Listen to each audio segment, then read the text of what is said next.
الحمدللہ رب العالمین والصلاة والسلام علی خاتم النبیین اما بعد فاعوذ باللہ من الشیطان الرجیم بسم اللہ الرحمن الرحیم الصلاة والسلام علیک یا رسول اللہ وعلی آلک واصحابک یا حبیب اللہ الصلاة والسلام علیک یا نبی اللہ وعلی آلک واصحابک یا نور اللہ۔ پروگرام ہے قرآن پاک ترجمہ و تفسیر کے ساتھ۔ الحمدللہ ترتیب وار قرآن کے مضامین سننے سمجھنے کی ہم سعادتیں پا رہے ہیں۔ ہمارا درس جاری ہے 7واں پارہ سورہ مائدہ آیت نمبر 102 تک ہم نے پچھلے پروگرام میں سن لیا تھا۔ آج آیت نمبر 103 سے اپنے درس کا آغاز کرتے ہیں۔ اللہ پاک سے دعا ہے وہ ہمیں قرآن کے حق کو حق جانتے ہوئے اس پر عمل کرنے اور باطل کو باطل سمجھتے ہوئے اس سے بچنے کی توفیق اپنی رضا کے لیے عطا فرمائے۔ نبی کریم صلی اللہ علیہ وآلہ وسلم نے فرمایا، جو مجھ پر دن بھر میں 50 مرتبہ درود پاک پڑھے گا، قیامت کے دن میں اس سے ہاتھ ملاؤں گا۔ صلو علی الحبیب صلی اللہ علی محمد صلی اللہ علیہ وآلہ وسلم۔ اعوذ باللہ من الشیطان الرجیم بسم اللہ الرحمن الرحیم۔ ما جعل اللہ من بحیرۃ ولا سائبۃ ولا وصیلۃ ولا حام ولكن الذين كفروا يفترون على الله الكذب وَأَكْثَرُهُمْ لَا يَعْقِلُونَ۔ ترجمہ: اللہ نے بحیرہ اور سائبہ اور وسیلہ اور حام کو مقرر نہیں کیا، لیکن کافر لوگ اللہ پر جھوٹا بہتان لگاتے ہیں اور ان میں اکثر بے عقل ہیں۔ ناظرین کرام، یہ ایک تفصیل ہے اس آیت میں۔ بحیرہ، سائبہ، وسیلہ اور حام، یہ مختلف جانوروں کے نام ہیں۔ مختصراً عرض کر دیتا ہوں کہ کفار نے اپنی اپنی مرضی سے مختلف جانوروں کو لوگوں پر حرام کر دیا تھا اور انہیں اپنے باطل خداؤں کے نام پر ذبح کرتے تھے یا انہیں چھوڑ دیتے تھے۔ تو اللہ تبارک و تعالی نے یہاں پر اس کی وضاحت فرمائی کہ اللہ کی طرف سے ایسا کوئی حکم نہیں ہے کہ یہ جانور اتنی عمر کا جب ہو جائے یا اتنے بچے دے دے اس کے بعد لوگوں کے لیے حرام ہے، وہ نہیں کھا پی سکتے یا وہ اب لوگوں کے استعمال میں نہیں رہ سکتا۔ ایسا کچھ بھی نہیں ہے۔ اللہ تبارک و تعالی نے جو حلال کرنا ہے یا کرتا ہے وہ واضح طور پر بیان فرما دیتا ہے، حرام بھی بیان فرما دیتا ہے۔ اس کے علاوہ جو کفار نے اپنی مرضی سے جن جانوروں کی ڈیٹیلز کو بنا لیا تھا، ان کی یہاں پر کنڈیمنیشن اور یہاں پر ان کی تردید کا بیان ہوا۔ اس آیت مبارکہ میں ایک اور اہم ترین چیز بیان ہوئی ہے، وہ ہے جانور کی زندگی میں اس پر کسی کا نام پکارنا۔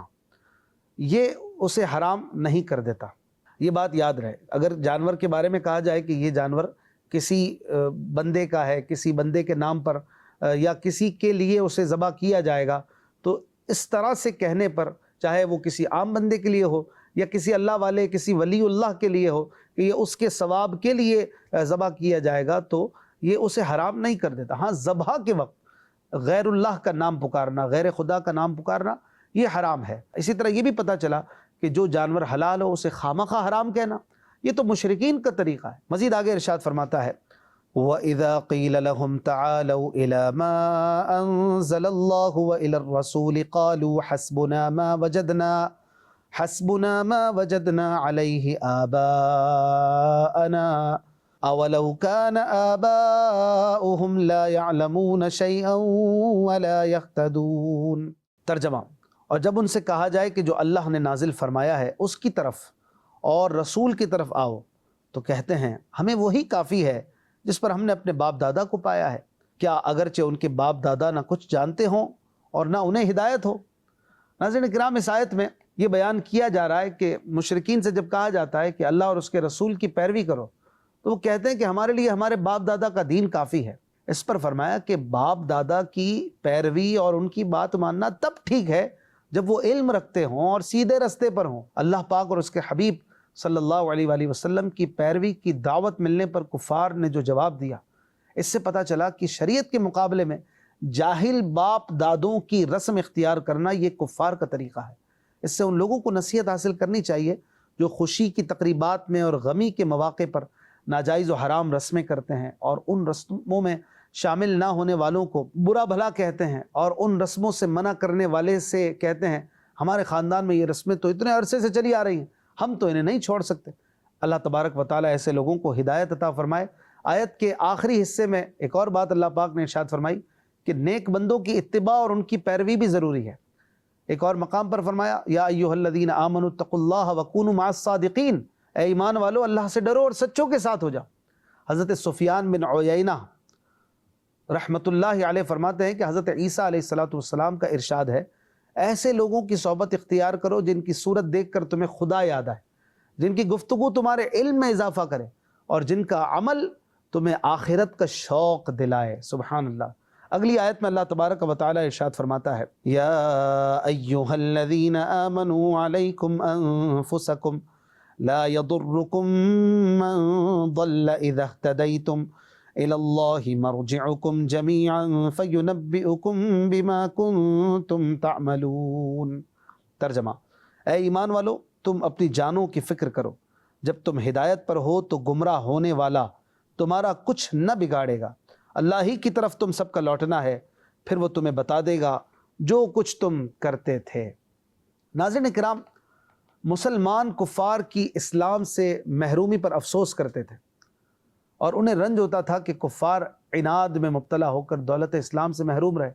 اس آیت میں اللہ پاک نے ان مخلص مومنوں کو تسلی دی اور انہیں فرمایا کہ اس میں تمہارا کوئی نقصان نہیں ہے، تم اپنا کام کر چکے، نیکی کی دعوت دے کر، برائی سے روک کر اپنا فرض ادا کر چکے، اور تم اپنی نیکی کی جزا پاؤ گے۔ حضرت عبداللہ ابن مبارک رحمۃ اللہ علیہ فرماتے ہیں، اس آیت میں نیکی کی دعوت دینا اور برائی سے منع کرنے کے وجوب کی بہت تاکید ہے، کیونکہ اپنی فکر رکھنے کے معنی یہ ہے ایک دوسرے کی خبرگیری کرنا، نیکیوں کی رغبت دلانا اور بدیوں سے روکنا۔ مفتی احمد یار خان نعیمی رحمۃ اللہ علیہ نے بڑی پیاری بات ارشاد فرمائی کہ تم اپنی فکر کرو، یعنی عقائد درست کر کے، نیک اعمال کر کے اپنی فکر کرو۔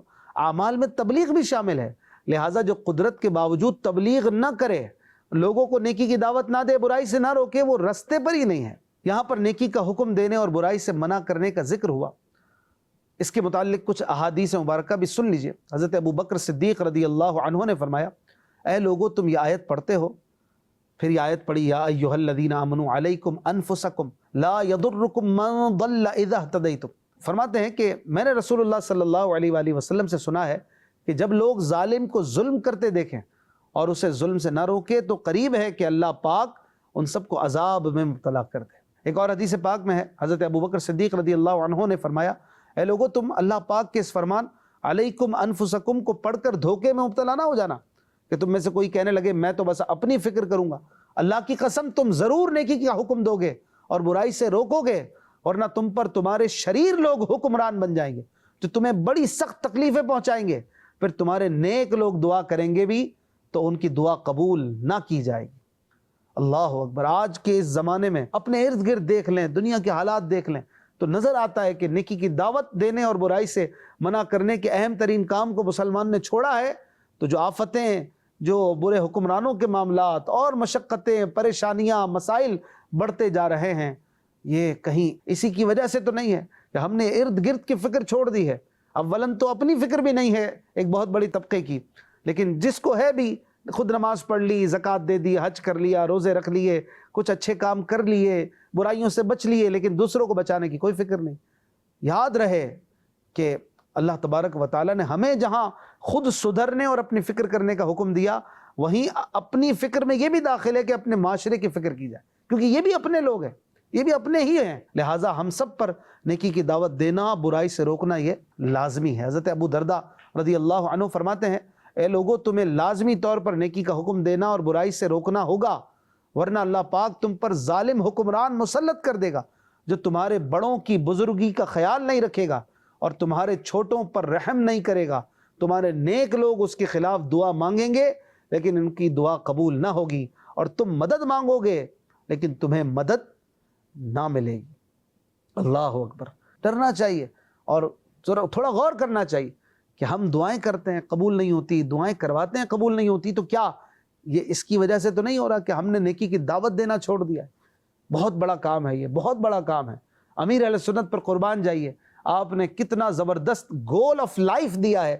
آج ماشاءاللہ لاکھوں کروڑوں دعوت اسلامی والوں کی زبانوں پر یہ جاری ہوتا ہے کہ مجھے اپنی اور ساری دنیا کے لوگوں کی اصلاح کی کوشش کرنی ہے، خود بھی سنور جاؤں، دوسروں کو بھی سنواروں، یہ ہے میری زندگی کا مقصد۔ اس میں نیکی کی دعوت بھی آ گئی، برائی سے منع کرنا بھی آ گیا۔ اللہ پاک توفیق عطا فرمائے۔ اگلی آیت میں اللہ پاک ارشاد فرماتا ہے، یا ایھا الذین آمنوا شہادۃ بینکم اذا حضر احدکم الموت إذا حضر أحدكم الموت حين الوصية اثنان ذوى عدل منكم أو آخران من غيركم إن أنتم ضربتم في الأرض فأصابتكم مصيبة الموت تحبسونهما من بعد الصلاة فيقسمان بالله إن ارتبتم لا نشتري به ثمنا ولو كان ذا قربى ولا نكتم شهادة الله إنا إذا لمن الآثمين۔ ترجمہ، اے ایمان والو، جب تم میں کسی کو موت آنے لگے تو وصیت کرتے وقت تمہاری آپس کی گواہی دینے والے تم میں سے دو معتبر شخص ہوں، یا اگر تم زمین میں سفر کر رہے ہو پھر تمہیں موت کا حادثہ آ پہنچے تو تمہارے غیروں میں سے دو آدمی گواہ ہوں، تم ان دونوں گواہوں کو نماز کے بعد روک لو، پھر اگر تمہیں کچھ شک ہو تو وہ دونوں اللہ کی قسم کھائیں کہ ہم قسم کے بدلے کوئی مال نہ لیں گے اگرچہ قریبی رشتہ دار ہو، اور ہم اللہ کی گواہی نہ چھپائیں گے، اگر ہم ایسا کریں تو اس وقت ہم ضرور گنہگاروں میں ہوں گے۔ ناظرین اکرام، اس آیت کا پس منظر اور شان نزول کچھ یوں ہے کہ مہاجرین میں سے ایک صاحب جن کا نام بدیل تھا، وہ تجارت کے ارادے سے دو عیسائیوں کے ساتھ ملک کے شام کی طرف روانہ ہوئے۔ ان عیسائیوں یعنی کرسچنز میں سے ایک کا نام تمیم بن اوس داری تھا اور دوسرے کا عدی۔ شام پہنچتے ہی بدیل بیمار ہو گئے اور انہوں نے اپنے تمام سامان کی ایک لسٹ بنا کر سامان میں ڈال دی اور اپنے ساتھیوں کو اس کی اطلاع نہ دی۔ جب مرض کی شدت ہوئی تو بدیل نے تمیم اور عدی دونوں کو وصیت کی کہ ان کا تمام سرمایہ مدینہ پاک پہنچ کر ان کے گھر والوں کے حوالے کر دیا جائے۔ پھر بدیل کی وفات ہو گئی۔ ان دونوں نے ان کی موت کے بعد ان کا سامان دیکھا تو اس میں ایک چاندی کا جام تھا جس پر سونے کا کام کیا ہوا تھا، اس میں 300 مسقال چاندی تھی، بڑی تعداد تھی، بڑا مال تھا۔ یہ بدیل یہ جام بادشاہ کو نظر کرنے کے قصد سے لائے تھے۔ ان کی وفات کے بعد ان کے دونوں ساتھیوں نے اس جام کو، اس پیالے کو غائب کر دیا، اور اپنے کام سے فارغ ہونے کے بعد جب یہ لوگ مدینے پہنچے تو انہوں نے بدیل کا سامان ان کے گھر والوں کے حوالے کر دیا۔ سامان کھولنے پر لسٹ ان کے ہاتھ میں آ گئی جس میں تمام سامان کی تفصیل تھی۔ سامان کو اس فہرست کے مطابق جب کیا تو اس میں وہ جام، وہ پیالہ تو نہ تھا۔ اب وہ تمیم اور عدی کے پاس پہنچے اور انہوں نے پوچھا کہ کیا بدیل نے کچھ سامان بیچا بھی تھا؟ انہوں نے کہا نہیں۔ گھر والوں نے پوچھا کہ کیا اور کوئی تجارتی معاملہ کیا تھا؟ انہوں نے کہا نہیں۔ پھر گھر والوں نے پوچھا کیا بدیل بہت عرصہ بیمار رہے اور انہوں نے اپنے علاج میں کچھ خرچ کیا تھا؟ انہوں نے کہا نہیں، وہ تو شہر پہنچتے ہی بیمار ہو گئے اور جلد ہی ان کا انتقال ہو گیا۔ اس پر ان لوگوں نے کہا کہ ان کے سامان میں سے ایک لسٹ ملی ہے، اس میں چاندی کا ایک پیالہ جو سونے سے منقش کیا ہوا تھا جس میں 300 مسقال، یہ مسقال ایک وزن ہے جو پرانے زمانے میں استعمال ہوتا تھا، یہ اتنی ایک بڑی تعداد میں چاندی اس پیالے میں استعمال کی ہوئی تھی، وہ ہمیں نہیں مل رہا۔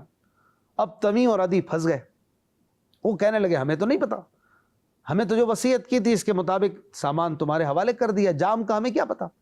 یہ مقدمہ رسول اللہ صلی اللہ علیہ وآلہ وسلم کے دربار میں پیش ہوا۔ تمیم اور عدی وہاں بھی انکار پر جمے رہے اور قسم کھا لی، اس پر یہ آیت مبارکہ نازل ہوئی۔ حضرت عبداللہ ابن عباس رضی اللہ عنہما کی روایت میں ہے کہ پھر وہ جام، وہ پیالہ مکے میں پکڑا گیا۔ جس شخص کے پاس تھا اس نے کہا کہ میں نے یہ جام تمیم اور عدی سے خریدا ہے۔ جام کے مالک کے گھر والوں میں سے دو شخصوں نے کھڑے ہو کر قسم کھائی کہ ہماری شہادت ان کی شہادت سے زیادہ قبول کی جانے کی مستحق ہے اور یہ جام ہمارے فوت ہونے والے شخص کا ہے۔ اس بارے میں یہ آیت نازل ہوئی اور آیت میں حکم دیا گیا کہ جب تم میں سے کسی کی موت کا وقت قریب آئے اور زندگی کی امید نہ رہے، موت کے آثار اور نشانیاں ظاہر ہوں، تو اپنوں میں سے دو آدمیوں کو وصیت کا گواہ بنا لو، اور سفر وغیرہ میں ہو اور اپنے آدمی یعنی مسلمان نہ ملیں تو غیر مسلموں کو گواہ بنا لو۔ پھر مزید فرمایا گیا کہ ان دونوں گواہوں کو نماز کے بعد روک لو۔ اس سے پہلے وصیت پر گواہ بنانے کا طریقہ بتایا گیا تھا، اب قرائن اور علامات کی روشنی میں گواہی میں جھوٹ کا عنصر اگر نمایاں ہوتا نظر آئے تو اس صورت میں گواہی لینے کا طریقہ بتایا گیا کہ جب میت کے ورثاء کو وصیت کی گواہی میں شک گزرے تو وہ عصر کی نماز کے بعد گواہوں سے اس طرح گواہی لیں، دونوں گواہ یہ اقرار کرتے ہوئے اللہ پاک کی قسم کھائیں کہ ہم گواہی کے بدلے کسی سے کوئی مال نہ لیں گے اگرچہ وہ قریبی رشتہ دار ہی کیوں نہ ہوں، اور نہ ہم گواہی چھپائیں گے یعنی جھوٹی قسم نہ کھائیں گے، اور نہ کسی کی خاطر ایسا کریں گے۔ اگر ہم ایسا کریں تو اس وقت ہم ضرور گنہگاروں میں سے ہوں گے۔ آیت میں نماز سے مراد عصر کی نماز ہے۔ سب لوگ چاہے ان کا تعلق کسی بھی دین اور مذہب سے ہو اس وقت کی تعظیم کرتے تھے اور اس وقت میں جھوٹی قسم کھانے سے بچتے تھے، لہٰذا اس وقت کا یہاں پر بیان کیا جا رہا ہے۔ مزید آگے اللہ پاک ارشاد فرماتا ہے فَإِنْ عُثِرَ عَلَىٰ أَنَّهُمَا اسْتَحَقَّا إِثْمًا فَآخَرَانِ يقومان مقامهما من الذين استحق عليهم الأوليان فيقسمان بالله لشهادتنا أحق من شهادتهما وما اعتدينا إنا إذا لمن الظالمين۔ ترجمہ، پھر اگر اس بات پر اطلاع ملے کہ وہ دونوں گواہ گواہی میں جھوٹ بول کر کسی گناہ کے مستحق ہوئے ہیں تو ان کی جگہ ان لوگوں میں سے جن کا حق دبایا گیا میت کے زیادہ قریبی دو آدمی قسم کھانے کے لیے کھڑے ہو جائیں، پھر وہ اللہ کی قسم کھائیں کہ ہماری گواہی یعنی ہماری قسم ان کی گواہی سے زیادہ درست ہے اور ہم حد سے نہیں بڑھے، اور اگر ایسا کریں تو اس وقت ہم ظالموں میں سے ہوں گے۔ ناظرین اکرام، یہاں پر وصیت کے گواہوں کا جھوٹ ثابت ہو جائے، جیسا کہ اس کیس میں تمیم اور عدی کا جھوٹ ثابت ہو گیا تھا کہ پیالہ مکہ مکرمہ میں پکڑا گیا، تو اس صورت میں حکم یہ ہے کہ میت کے وارثوں میں سے دو آدمی قسم کھا کر کہیں کہ یہ دونوں امین جھوٹے ہیں، ہماری گواہی یعنی قسم ان دونوں کی گواہی سے زیادہ درست ہے اور ہم حد سے نہیں بڑھے، اگر ہم ایسا کریں گے تو اس وقت ہم ظالموں میں ہوں گے۔ چنانچہ بدیل کے واقعے میں جب ان کے دونوں ہمراہیوں کی خیانت ظاہر ہوئی تو بدیل کے ورثاء میں سے دو شخص کھڑے ہوئے اور انہوں نے قسم کھائی کہ یہ پیالہ ہمارے مورث کا ہے، ہمارے مرنے والے کا ہے اور ہماری گواہی ان دونوں کی گواہی سے زیادہ ٹھیک ہے۔ اس کے بعد پیالے کا فیصلہ ان کے حق میں کر دیا گیا۔ آگے مزید اللہ پاک فرماتا ہے ذَلِكَ أَدْنَىٰ أَن يَأْتُوا بِالشَّهَادَةِ عَلَىٰ وَجْهِهَا أَوْ يَخَافُوا أَن تُرَدَّ أَيْمَانٌ بَعْدَ أَيْمَانِهِمْ وَاتَّقُوا اللَّهَ وَاسْمَعُوا وَاللَّهُ لَا يَهْدِي الْقَوْمَ الْفَاسِقِينَ۔ ترجمہ، یہ اس کے زیادہ قریب ہے کہ وہ گواہ صحیح طریقے سے گواہی ادا کریں یا وہ اس بات سے ڈریں کہ ان کی قسموں کے بعد قسموں کو ورثاء کی طرف لوٹا دیا جائے گا، اور اللہ سے ڈرو اور حکم سنو، اور اللہ نافرمانوں کو ہدایت نہیں دیتا۔ ناظرین اکرام، عدی اور تمیم کے واقعے میں گواہی اور قسم کا جو قانون بیان ہوا، یعنی جن کے خلاف دعویٰ کیا گیا قسمیں کھانے کے بعد ان کا جھوٹ ثابت ہو جائے، تو اب میت کے ورثاء میں سے دو شخص قسمیں کھائیں۔ ان کی حکمت بتائی جا رہی ہے کہ لوگ اس واقعے سے عبرت پکڑیں اور شہادتوں میں راہ حق کو نہ چھوڑیں اور اس بات سے ڈرتے رہیں کہ جھوٹی گواہی کا انجام شرمندگی اور رسوائی کے سوا کچھ نہیں۔ فی زمانہ لوگوں کی حالت بھی اتنی بری ہو چکی ہے کہ ان کے نزدیک جھوٹی قسم کھانا، جھوٹی گواہی دینا، جھوٹے مقدمات پہ پھنسوا کر اپنے مسلمان بھائی کی عزت کو تار تار کر دینا، لوہے کی سنگین سلاخوں کے پیچھے لاچارگی کی زندگی گزارنے پر مجبور کر دینا، اپنے مسلمان بھائی کا ناحق مال ہڑپ کر جانا گویا کہ جرائم کی فہرست میں داخل ہی نہیں۔ اس دنیا کی فانی زندگی کو حرف آخر سمجھ لینا یہ عقل مندی نہیں ہے، نادانی اور بے وقوفی کی انتہا ہے۔ انہیں چاہیے کہ ان قرآنی آیات اور احادیث کو بغور سمجھیں اور ان سے عبرت حاصل کریں۔